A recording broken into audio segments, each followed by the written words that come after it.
আমার পরিচয়, আমি একজন ভারতীয় সচেতন নাগরিক। এই ভিডিওটির মাধ্যমে মাননীয় ভারতীয় সুপ্রিম কোর্টের দৃষ্টি আকর্ষণ করছি। আজ আমি কোনো তর্ক করতে আসিনি। আজ আমি কিছু ফুটফুটে কচি মুখের হয়ে বলতে এসেছি। মহাশয়, আজ আমি হাজার হাজার নারী পুরুষের সংসার ভেঙে যাওয়া পরিবারের হয়ে কথা বলতে এসেছি। যেই ফুটফুটে কচি মুখগুলির প্রতিটা দিন সকাল শুরু হয় অবহেলা দিয়ে।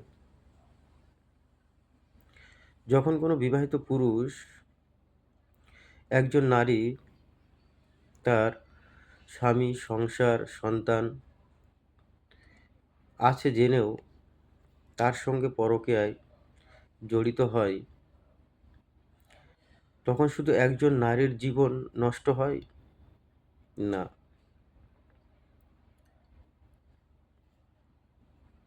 এটা ভাবা ভুল। আসল সত্যিটা আরো ভয়ঙ্কর।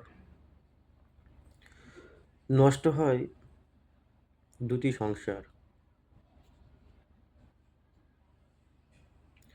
নষ্ট হয় দুটি নারীর জীবন। একজন নারী তার স্বামীর বিশ্বাস হারায়, আর একজন নারী ধীরে ধীরে সমাজ ও নিরাপত্তা হারায়। নষ্ট হয় দুটি সংসার, যেখানে ছিল হাসি সেখানে থাকে কান্না, যেখানে ছিল নিরাপত্তা সেখানে থাকে ভয়। আর সবচেয়ে বেশি ক্ষতিগ্রস্ত হয় সেই দুটি পরিবারের শিশুরা।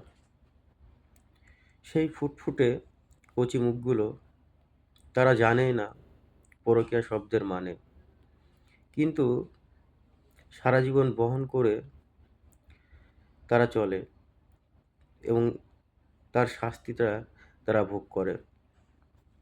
মহাশয়, নষ্ট হয় তাদের শৈশব, নষ্ট হয় তাদের পড়াশুনো, নষ্ট হয় তাদের ভবিষ্যৎ।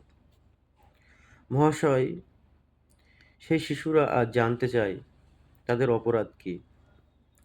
মহাশয়, এখানেই শেষ নয়, নষ্ট হয় দুটি পুরুষের জীবন। একজন স্বামী ও পিতা হিসাবে সব হারায়, আর অন্যজন সারা জীবন বয়ে বেড়ায় দায়িত্বের বোঝা। মহাশয়, এই ধ্বংস কি শুধুই ব্যক্তিগত ব্যাপার? না, এটি একটি সামাজিক অপরাধ। এটি প্রতিদিন নূতন নূতন পরিবারকে শেষ করে দিচ্ছে। আজ দেশের হাজার হাজার মানুষ প্রশ্ন করছে, পরিবার ভাঙার কি কোনো শাস্তি নেই? শিশুদের ভবিষ্যৎ নষ্ট করার কি কোনো জবাবদিহিতা নেই? মহাশয়, আমাদের বিনীত কিন্তু দৃঢ় আবেদন, ইচ্ছাকৃতভাবে বিবাহ সম্পর্কের মধ্য থেকে পরকীয়ার সঙ্গে জড়িত হয়ে যে সমস্ত পুরুষেরা সংসার নষ্ট করছে, তাদের জন্যে কঠোর ও কার্যকর আইনি বিধান বিবেচনা করা হোক, যাতে আর কোনো শিশুকে অনাহারে কুকুরের মতো বড় হতে না হয়। মাননীয় সুপ্রিম কোর্টের ন্যায় বিচারের উপরে আস্থা রেখে বলছি, পরিবার বাঁচুক, শিশু বাঁচুক, আগামী প্রজন্ম বাঁচুক ন্যায় বিচারের আশায়। আজ আমি কারো বিরুদ্ধে নই, আমি পক্ষে সেই শিশুদের যারা কোনো দোষ না করেই অনাদরে অবহেলায় বড় হচ্ছে।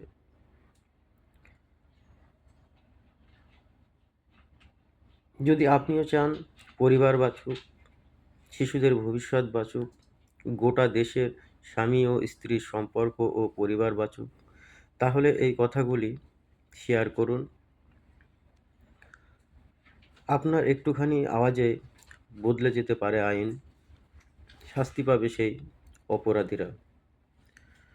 সবশেষে আপনাদের কাছে অনুরোধ আমার, কথাবার্তার মধ্যে ভুল ত্রুটি হলে ক্ষমা দৃষ্টিতে দেখবেন এবং আপনার মতামত জানাতে ভুলবেন না। এই বিষয়ে আপনার কী মতামত?